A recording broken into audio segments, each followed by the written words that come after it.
স্বাগত চট্টগ্রাম প্রতিদিনের সংবাদে। পুরো সংবাদে আপনাদের সাথে আছি আমি ফয়সাল মাহমুদ। রাজধানীর এভারকেয়ার হাসপাতালে চিকিৎসাধীন বিএনপি চেয়ারপারসন খালেদা জিয়ার শারীরিক অবস্থা অপরিবর্তিত রয়েছে। তবে বিদেশ যাত্রা নির্ভর করছে তার শারীরিক অবস্থা ও মেডিকেল বোর্ডের সিদ্ধান্তের উপর। তার জন্য প্রস্তুত রয়েছে এয়ার অ্যাম্বুলেন্সও।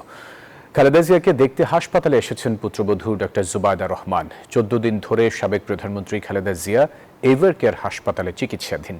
গত 23 নভেম্বর রাতে শ্বাসকষ্ট দেখা দিলে খালেদা জিয়াকে এভারকেয়ার হাসপাতালে নেওয়া হয়।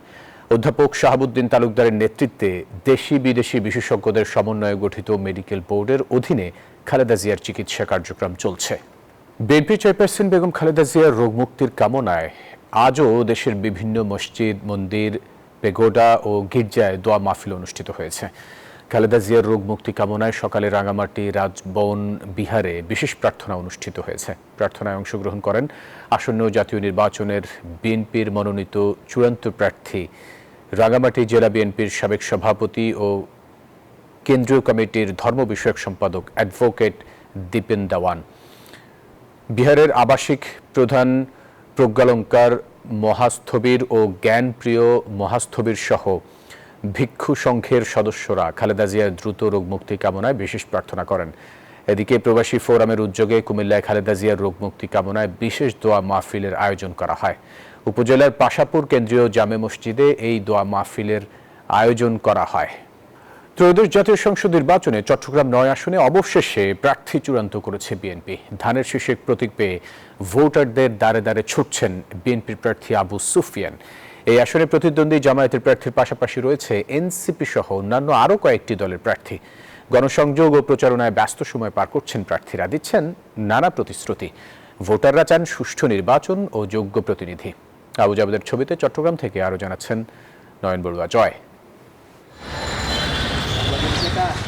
বন্দর নগরীর সবচেয়ে গুরুত্বপূর্ণ মর্যাদাপূর্ণ রাজনৈতিক আসন হিসেবে পরিচিত কোতোয়ালি ও বাকুলিয়া থানা নিয়ে গঠিত চট্টগ্রাম ৯ আসন। চট্টগ্রামের অনেক শতবর্ষী প্রাচীন ও নান্দনিক স্থাপনা রয়েছে এই আসনটিতে।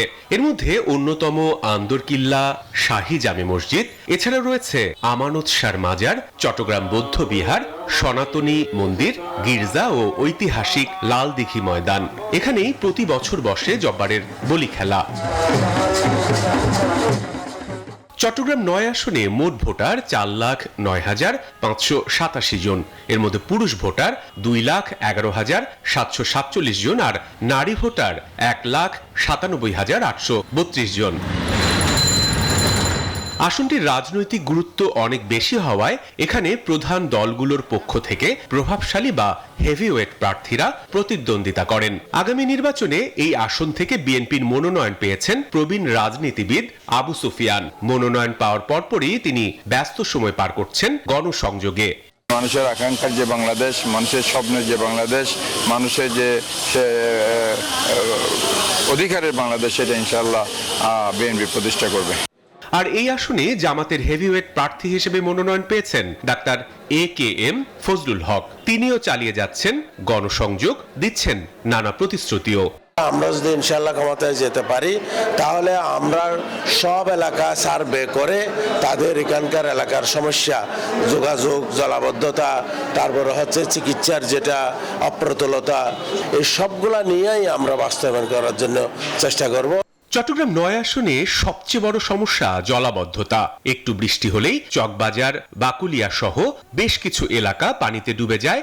সড়ক, দোকানপাট ও বাসাবাড়িও পানির নিচে। নানা সমস্যায় জর্জরিত এই এলাকার বাসিন্দারা চান এবার যোগ্য প্রার্থী। পানি নিষ্কাশনের যে সমস্যাটা, আসলে তো যখন নালাগুলা যেগুলো আছে এগুলা পানি নিষ্কাশনের উপযুক্ত না। আমরা প্রার্থীদের থেকে চাচ্ছি যে আমাদেরকে জলাবদ্ধতা থাকে, জলাবদ্ধতা যেন দূর হয়। আমাদের ব্যবসা বাণিজ্য উন্নতি হইতে হবে, শিক্ষা প্রতিষ্ঠান উন্নতি হইতে হবে, আরো দেশের জন্য কাজ করবে এরকম কাউকে চিন্তা করব। নাগরিক সমাজের প্রতিনিধিরা বলছেন, সুষ্ঠু ও ভয়হীন পরিবেশে ভোট অনুষ্ঠানের ব্যবস্থা নিশ্চিত করা গেলেই পূর্ণতা পাবে ভোট উৎসব। অবাধ, সুষ্ঠু, নিরপেক্ষ নির্বাচনের মধ্য দিয়ে যেই সরকার আসবে আমরা প্রত্যাশা করব তার মধ্য দিয়ে দেশে আইন শৃঙ্খলা পরিস্থিতি শুরু করে প্রতিটা ইনস্টিটিউশন একটা ভালো জায়গায় যাবে। প্রার্থীদের প্রতিশ্রুতির ফুলঝড়ি নয়, ভোটাররা চান বাস্তবায়ন। Desk report, news 24। নৌবাহিনী প্রধান অ্যাডমিরাল এম নাজমুল হাসান বলেছেন, আসন্ন জাতীয় সংসদ নির্বাচনে বাংলাদেশ নৌবাহিনী তার উপর অর্পিত দায়িত্ব যথাযথভাবে পালনে বদ্ধপরিকর। নির্বাচনের দায়িত্ব পালনের জন্য ৫,০০০ নৌ সদস্যকে প্রস্তুত করা হয়েছে বলেও জানান তিনি। রবিবার চট্টগ্রামে অবস্থিত বাংলাদেশ নেভাল একাডেমিতে নৌবাহিনীর মিডশিপম্যান ২০২৩ ব্যাচের প্রশিক্ষণ শেষে শীতকালীন রাষ্ট্রপতি কুচকাওয়াজ অনুষ্ঠানে তিনি এসব কথা বলেন। আকরাম হুসাইনের তথ্য ও আবু জাবেদের ছবিতে বিস্তারিত।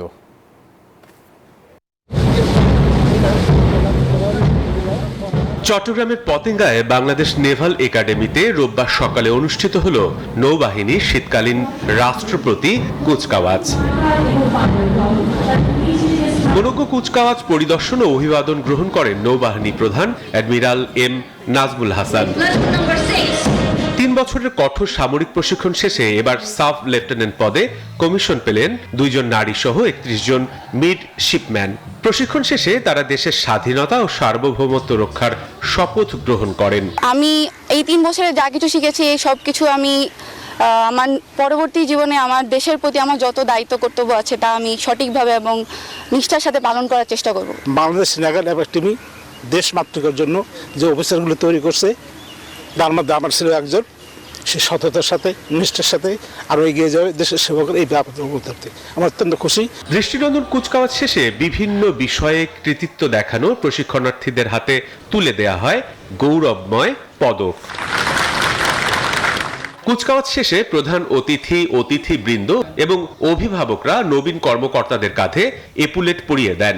নতুন কর্মকর্তারা দেশপ্রেম, সততা ও পেশাদারিত্বের সঙ্গে দায়িত্ব পালন করবেন এমনটি নির্দেশ দেন নৌবাহিনী প্রধান। নৌবাহিনী সামগ্রিক নিরাপত্তা প্রদানের পাশাপাশি এত সংশ্লিষ্ট উন্নয়নে অগ্রণী ভূমিকা পালন করে যাচ্ছে। বাংলাদেশের জলসীমায় দেশি বিদেশি সকল ধরনের বাণিজ্যিক জাহাজের নিরাপত্তা এবং উপকূলীয় বিভিন্ন গুরুত্বপূর্ণ প্রকল্প ও স্থাপনার নিরাপত্তা প্রদানে আমরা সর্বদা নিয়োজিত রয়েছি। প্রশিক্ষণ ও কুচকাওয়াজের মধ্য দিয়ে দেশের সমুদ্র সীমা সুরক্ষায় নতুন দায়িত্ব পেলেন নৌবাহিনীর নবীন কর্মকর্তারা। তাদের অঙ্গীকার ও প্রস্তুতি ভবিষ্যতের নিরাপত্তা ব্যবস্থাকে আরো শক্তিশালী করবে, এমনটাই প্রত্যাশা সংশ্লিষ্টদের। Desk report, news 24। দর্শক, ছিল সংবাদ। এতক্ষণ সাথে থাকার জন্য ধন্যবাদ সবাইকে।